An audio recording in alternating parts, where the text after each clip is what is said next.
Proud to serve northeastern and central Pennsylvania. This is WNEP 16, the news station. Now, Nolan Johannes, Karen Harch, pilot Jack Rulin in Skycam 16, Chief Meteorologist Tom Clark, and Joe Zone on sports. This is Newswatch 16. PennDOT's work on another project is just about finished. Newswatch 16's Kathi Belich says a lot of business people sure are thrilled.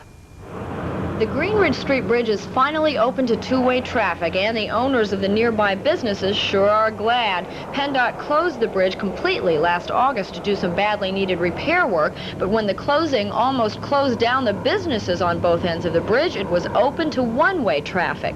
Charles Santasero owns an auto body shop on the Main Avenue side of the bridge. Santasero says the bridge is now in much better shape, but his business was in relatively bad shape over the last year because of the work. Probably 30 to 50%. Really? Yes, because there's only one-way traffic here, so people wouldn't come down this way, you know, they could only go up. At the other end of the bridge, the owner of a Greenridge Street ice cream parlor and restaurant says even though the bridge has just reopened, she's noticed a surge of customers. People just didn't want to go around or out of their way, but now I find even for as bad as it was last night, it was kind of yucky out, but they did come for their ice cream, and it's gratifying to know that we can look forward to doing a fairly decent business again. The PennDOT workers here say even though the bridge is open to traffic, they're still not completely done with their work. They still have a few more things to do, such as painting the lines down the middle of the bridge, but they say by the end of the week they should be completely out of here. Kathi Belich, Newswatch 16, Scranton. Gerry Gartenberg and Action 16 are next with some concrete answers to a woman's sidewalk problem. That's next and more as Newswatch 16 continues.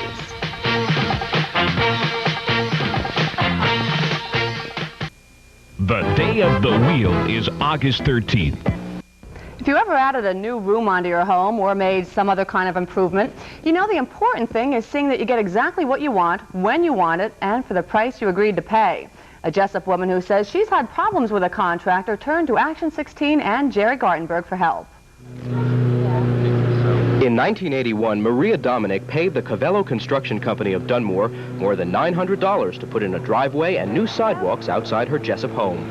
A few months after Covello Construction completed the work, Miss Dominic says she noticed cracks in the sidewalks, so she contacted the man who runs the construction company, contractor Michael Covello. He admitted that the workmanship was poor and that he agreed to come and fix the sidewalks. But when we visited Maria Dominic this past June, the repairs still hadn't been made, and she was still waiting for Michael Covello to live up to the promise she says he had made to her more than 2 years ago. I feel quite angry. I really feel quite angry and upset, and I feel like I don't know what to do right now. Action 16 made repeated attempts to speak with Michael Covello about the cracked sidewalks. Finally, on June 11th, he told us he was starting the repair work, and he made the repairs, sort of. On June 27th, Maria Dominic got her new sidewalk, but she also got a new set of problems. The workers left some repairs unfinished. They also left that pile of rocks and dirt in front of her house. For the next month, Maria Dominic waited for the Covello Construction Company to finish the job once and for all. Nothing was done. So last Thursday, we tried to meet with Michael Covello at his listed business address. He wasn't in. The day after Action 16's visit, the work was finally completed in front of Maria Dominic's house. I feel if Channel 16 was not involved, it would have never gotten done. Because I tried for 2.5 years to get it done. Maria, if you had to do this all over again, is there anything you'd do differently? I would be a lot more careful about picking a contractor. How can you find a reliable contractor? The Home Builders Association of Northeastern Pennsylvania keeps a list of area contractors who have a reputation for standing behind their work. You can contact the association by writing to Home Builders Association, 47 Yorktown Road, Mountain Top, Pennsylvania, 18707. But folks, don't go by reputation alone. Ask your contractor for a written guarantee on all home repairs. If the contractor won't give you a written guarantee, find someone who will. And no matter what kind of consumer problem you have, you can always find me at Action 16. The address to write to is Box 16, Avoca, Pennsylvania, 18641. Karen. Once again, some good advice. Okay, thank you, Jerry. In Lycoming County, it's flooding from a stream that one woman is blaming for her property crumbling away. Newswatch 16's Craig Stevens says she's asked the state to help, but it probably won't happen.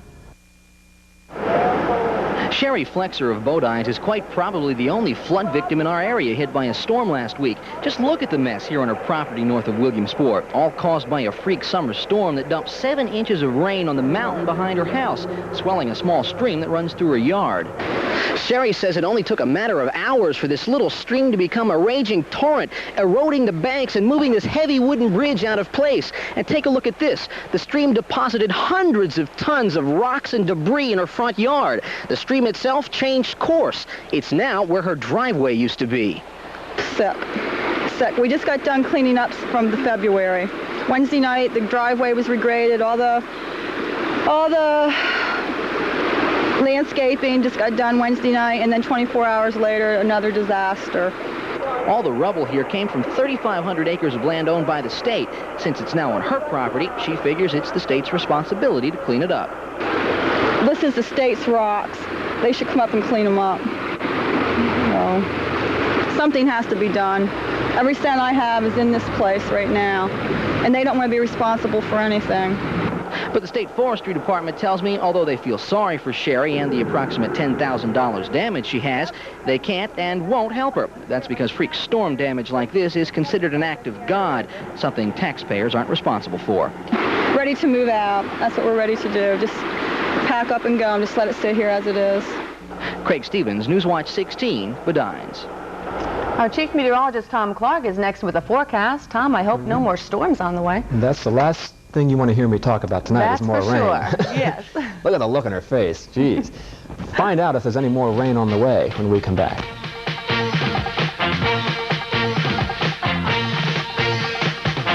Everything from whitewater to black powder to beavers, biking, and bows. From copperheads to whitetails to casting, calling, and crows. You'll see stalking fish, fixing poles, rainbow trout, and snowy owls. Setting traps, drilling holes, earthworms, and waterfowls. Whether you're a fan of the eagles, browns, bears, or giants, or of Joe and Stan and the Mountain Man, or some Tom Duck or Harry, watch hiking, frying, riding, tying, skiing, and flying on Pennsylvania Outdoor Life, Saturday at 7. Our chief meteorologist, Tom Clark, has a very special guest with him out there in the backyard. Can we meet him now, Tom? I sure do. A familiar face from the backyard, Mr. Barry Finn. Hey, buddy, good to see you again. Tom. Hi. Yes. Barry's working out in Erie, Pennsylvania now as a meteorologist, and is it humid enough for you, sir? I was just going to say, it's nice to be back, but can you do anything about the humidity, Tom? Well, you know, a lot of people like this, though. A lot of people like this hot, humid weather. Give me some nice, cool sunshine. Hey, you just became a proud father. Yes, congratulations. Thank you very much. Paul Barry, my first son, and very happy. That's great. Thanks for stopping by tonight. Okay, Tom. Okay, hey, very humid and stagnant the past few days. The past week, the average wind speed has been no more than 6 miles per hour. Take a look at that temperature there. It's quite muggy out here, 84 degrees. The humidity is up to 56%. Now that wind now coming in from the west, the barometer falling, the air quality today, not too bad, but the rain last night, fair. Range in temperature, 86 and 66 today. Normals now 82 and 61, keep that in mind.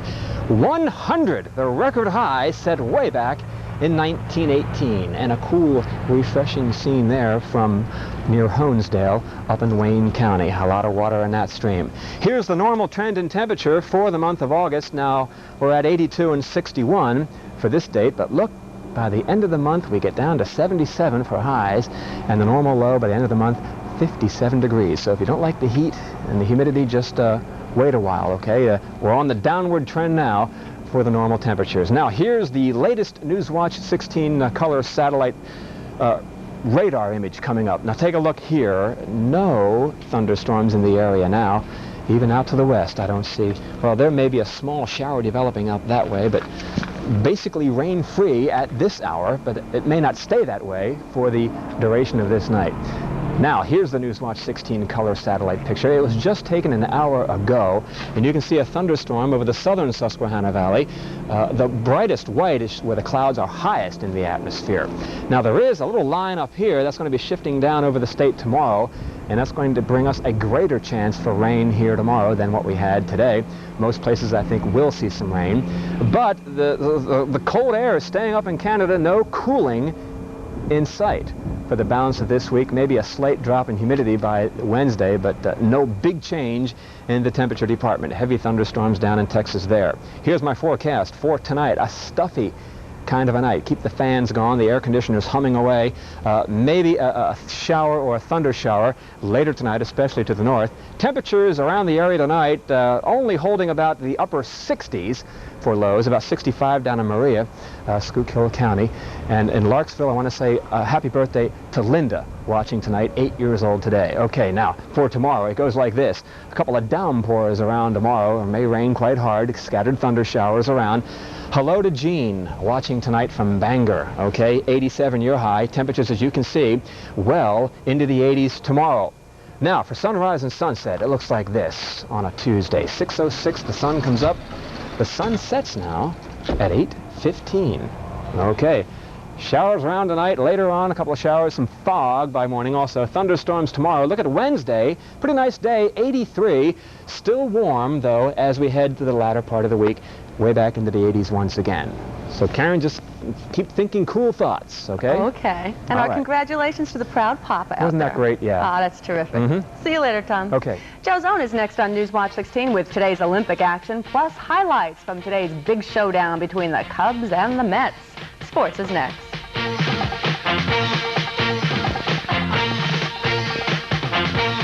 If you're planning on going boating this summer, I have a few safety tips for you.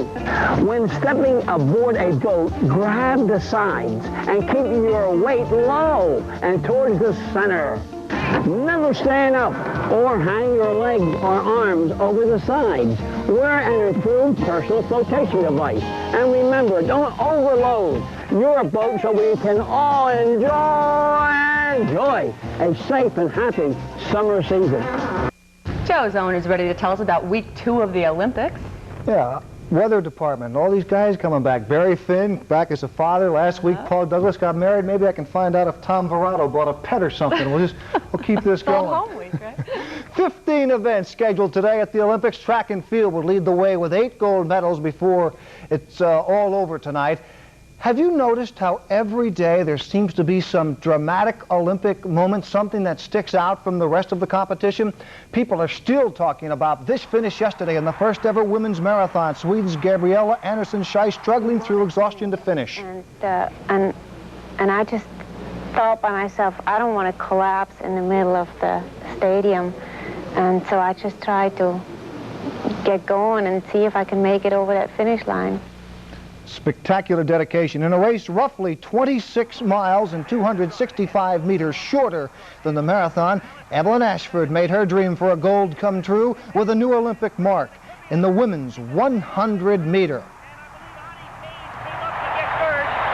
And later, Edwin Moses capturing his 105th consecutive race in the 400-meter hurdles. Moses, winner of the gold at Montreal in '76, easily won the gold medal here in the 23rd Olympiad. He overcame the international.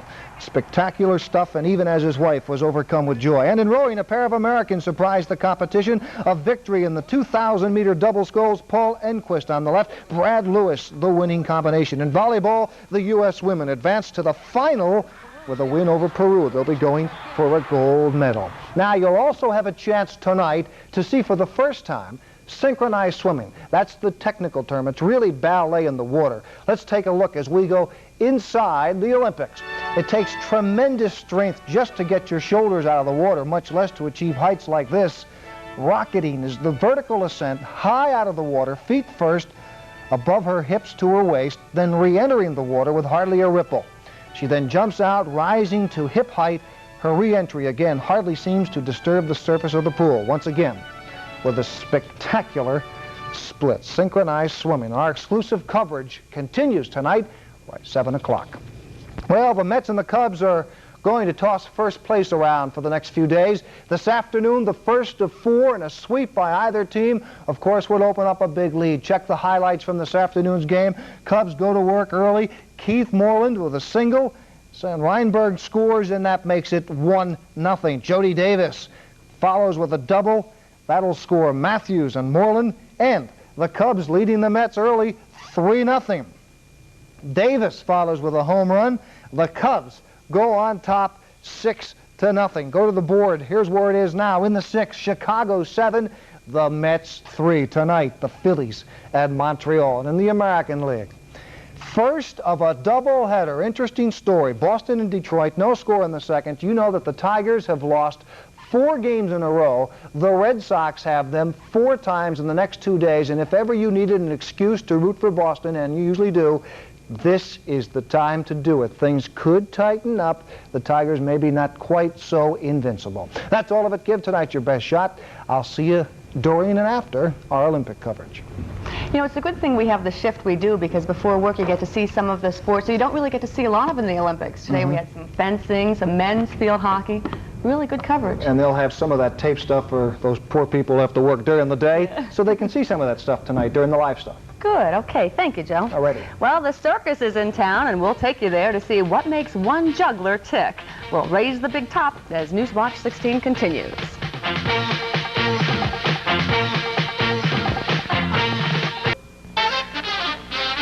Smiling faces, going places. Meet some smiling faces. Meet Squire Friedel.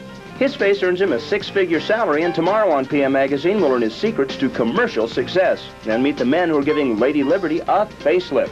And meet Esther Gray. This Kingston native would like to be a familiar face on soap operas. And Sidewalk Sam? Well, he's the Picasso of the pavements. That's PM Magazine, tomorrow at 5:30 on WNEP TV 16.